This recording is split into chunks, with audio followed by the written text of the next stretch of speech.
ও আল্লাহ, আমার বৃদ্ধ বৃদ্ধা মা বাবা ছিল, আমি পেশায় ছিলাম রাখাল। প্রতিদিন রাখালগিরি করার পরে, ছাগলের দুধ দোহন করার পরে যখন বাসায় ফিরে আসতাম, সবার আগে আমি আমার আব্বা আম্মারে দুধ খাওয়াতাম। আব্বা আম্মাকে দুধ খাওয়ানোর পরে আমার সন্তানদের মুখে, আমার স্ত্রীদের মুখে আমি দুধ তুলে দিতাম। একদিন আমার আসতে দেরি হয়ে গেল, এসে দেখি আব্বা আম্মা ঘুমিয়ে গেছে। দুধের বাটি নিয়ে আমি আব্বা আম্মার মাথার সামনে দাঁড়িয়ে রইলাম। মনে মনে ভাবলাম, আব্বা আম্মা যখন ঘুম থেকে জাগবে, আব্বা আম্মারে আগে আমি দুধ খাওয়াবো, তারপরে ছেলে মেয়েরে খাওয়াবো, স্ত্রীদেরকে খাওয়াবো। দাঁড়িয়ে রইলাম। আমার ছেলে মেয়েরা এসে আমার কাছে বলল, আব্বা খাবার দাও। আমি দেই নাই। ক্ষুধার জ্বালায়, ক্ষুধার যন্ত্রণায় পাগল পড়া হয়ে আমার কলিজার টুকরা ছেলে মেয়েগুলো আমার পায়ের মধ্যে পড়ে কাঁদতে লাগলো, আব্বা একটু দুধ দাও, ক্ষুধা লেগেছে। ও আল্লাহ, আমি দেই নাই। ফজর পর্যন্ত দাঁড়িয়ে রইলাম। ফজরের সময় যখন আব্বা আম্মা ঘুম থেকে উঠলেন, সবার আগে আব্বা আম্মারে দুধ খাওয়ালাম, তারপরে ছেলে মেয়েদের মুখে তুলে দিলাম। ও আল্লাহ, ও আল্লাহ, ওই দিনে সারা রাতটা আমি দাঁড়িয়ে আব্বা আম্মার জন্য যে দাঁড়িয়েছিলাম, দুনিয়ার কাউরে দেখানোর জন্য নয়, শুধু তোমারে খুশি করার জন্য। ওই রাতের ইবাদতটা যদি তোমার কাছে পছন্দ হয়, আজকে যেই বিপদে আমরা আছি, বিপদ থেকে তুমি বাঁচাও। বলার সাথে সাথে 1/3, 1/3 পাথরটা ডান দিকে সরে। এবার বাইরে থেকে আলো আসতে শুরু করেছে, অক্সিজেন ঢুকতে শুরু করেছে, তাদের মনের মধ্যে স্বস্তি ফিরে এসেছে। এবার দ্বিতীয় জন দোয়া শুরু করলো, আল্লাহ, আমার এক চাচাতো বোন ছিল, এত সুন্দরী, আমার জীবনে এত সুন্দরী নারী আমি দেখি নাই। এত সুন্দরী নারী। একজন পুরুষ একজন নারীকে যত ভালোবাসতে পারে, আমি ঠিক ততটা ভালোবাসতাম আমার এই সুন্দরী কাজিনকে, চাচাতো বোনকে। কিন্তু আমার মনের কথা আমার চাচাতো বোনরা আমি বুঝাতে পারি নাই। একদিন লজ্জা শরমের মাথা খেয়ে চাচাতো বোনরা আমি বললাম, তোরে আমি বড্ড ভালোবাসি, একান্তে আমি তোরে চাই। চাচাতো বোন বলল, এত এত স্বর্ণ মুদ্রা যেদিন জমাতে পারবা, ওই দিন আমারে পাবা।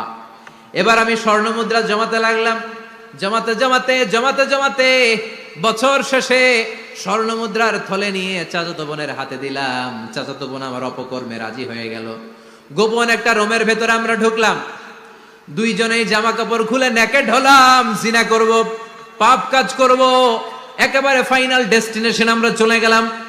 পাপ কাজ যখন আমরা শুরু করব, ইন দা মিন টাইম আমার চাচাতো বোন আমার ডেকে বলে, ও আমার চাচাতো ভাই, ইত্তাকিল্লাহ, ইত্তাকিল্লাহ, আল্লাহরে ভয় কর, আমার সতীত্ব নষ্ট করে দিস না। আল্লাহ ওই মুহূর্ত থেকে ফিরে আসা কোনো পুরুষের পক্ষে সম্ভব ছিল না। ইত্তাকিল্লাহ, এই বাক্যটা শুনে, তোমার আওয়াজ শুনে আমার কলিজার মধ্যে কাঁপুনি ছুটে গিয়েছে।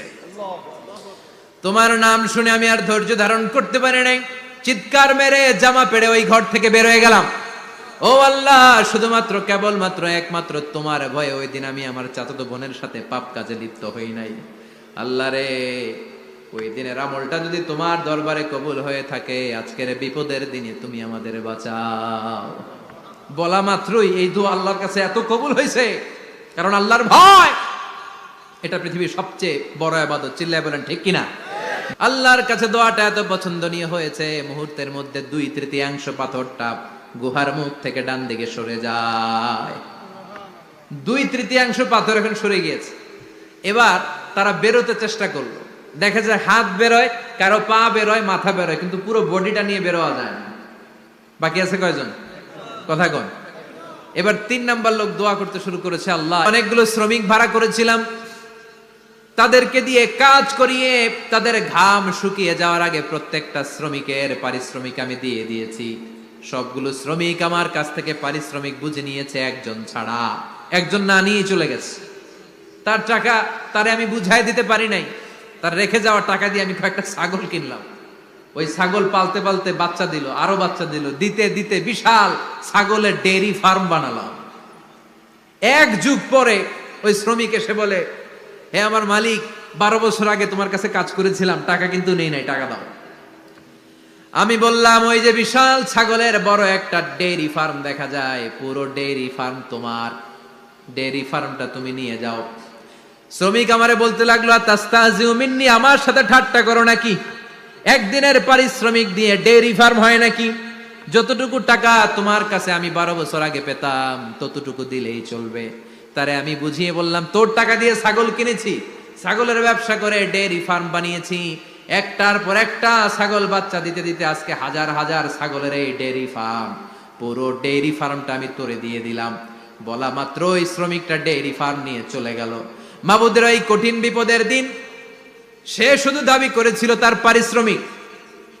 তার পারিশ্রমিকের টাকা তার হাতে দিলে সে খুশিতে বাকবাকুম, কিন্তু তার বদলে পুরো ডেইরি ফার্মটা আমি তার হাতে তুলে দিয়েছি একমাত্র তোমার সন্তুষ্টির জন্য।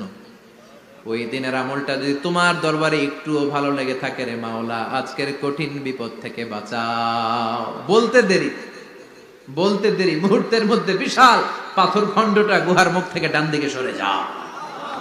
আল্লাহর শুকরিয়া করে তিনজন বের হয়ে যায়। সহিহ বুখারীর বর্ণনা।